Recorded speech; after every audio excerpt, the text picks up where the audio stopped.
brought to you by Baidyanath कब्जहर, पाचन को बेहतर बनाए। भारत का फेफड़ा दम तोड़ रहा है। चौंक गए ना? लेकिन ये सच है। भारत का फेफड़ा यानी छत्तीसगढ़ के हसदेव अरण्य जंगल में बेतहाशा पेड़ों की कटाई की जा रही है। ये सिलसिला 26 सितंबर को शुरू हुआ था। हैरत की बात यह है कि इसके लिए एक्सपोर्टर्स भी चेतावनी दे चुके हैं कि इस कटाई से पर्यावरण को बहुत ज्यादा नुकसान पहुंचेगा, लेकिन सरकार के कानों में जूं तक नहीं रेंग रही है। पेड़ों की कटाई की वजह से वहां आदिवासियों में जमकर गुस्सा है। पिछले दिनों से वो धरने पर बैठे हुए हैं। उनका कहना है कि वो जंगल नहीं, अपनी जिंदगी बचा रहे हैं और सिर्फ हमारी ही नहीं, ये हाथी, तेंदुए और भालू जैसे जानवरों को बचाने की भी लड़ाई है। इसके बाद ये जानना अहम हो जाता है कि इन जंगलों में क्या खास है। पहला, ये जंगल 1500 वर्ग किलोमीटर में फैला हुआ है। दूसरा, ये 3000 किस्म के दुर्लभ औषधियां, पेड़ पौधे पाए जाते हैं। तीसरा, इसे भारत का फेफड़ा भी कहा जाता है। चौथा, ये भारी मात्रा में ऑक्सीजन वातावरण में छोड़ता है। पांचवा, जंगल से महुआ, साल, तेंदुआ पत्ता जैसे वन्य उत्पाद मिलते हैं। छठा, आदिवासी परिवार को सालाना 60 से 70 हजार की आमदनी होती है। सातवां, इसमें करीब 5 अरब टन काला सोना यानी कोयला दबा हुआ है। अगर इन जंगलों में इतनी खासियत है तो हसदेव अरण्य को खतरा क्यों है?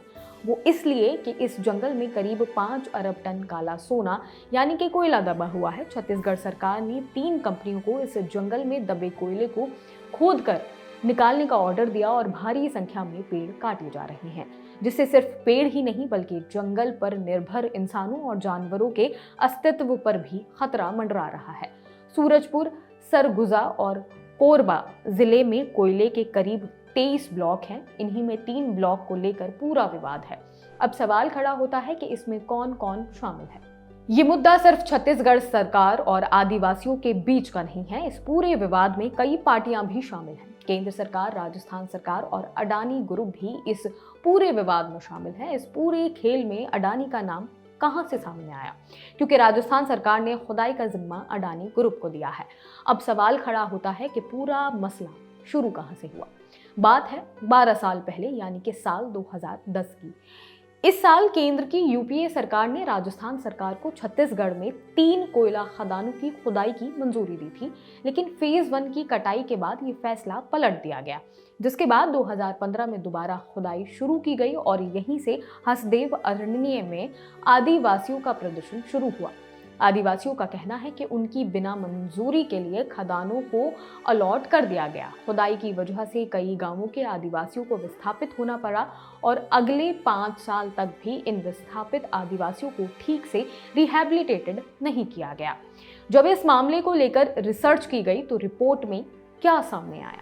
पहला, world life institute of India के मुताबिक कोयला खदान हसदेव फॉरेस्ट रीजन में नहीं खोली जानी चाहिए और इस पूरे इलाके को नो गो जोन डिक्लेयर कर देना चाहिए। दूसरा, इस इलाके में जरा भी लापरवाही वन्य जीवों के लिए बहुत खतरनाक साबित हो सकती है। तीसरा, पिछले 7 सालों में PEKB कॉल ब्लॉक की वजह से इस पूरे इलाके पर बहुत गंभीर असर हुआ है, जिनका सही असेसमेंट अभी तक नहीं हो पाया है। सारे पेज सामने आने के बाद अब इस मामले को लेकर सरकार का क्या कहना है? 26 जुलाई को छत्तीसगढ़ सरकार द्वारा जारी प्रस्ताव में कहा गया कि अब तक पास हुई माइनिंग अलॉटमेंट और प्रस्तावित अलॉटमेंट तत्काल प्रभाव से रद्द किए जाते हैं। लेकिन हैरानी की बात यह है कि सरकार ने एक तरफ कहा कि अब हसदेव अरण्य में किसी भी तरह की माइनिंग नहीं होगी और दूसरी तरफ दूसरे फेज की माइनिंग के लिए पेड़ों की कटाई शुरू हो चुकी है।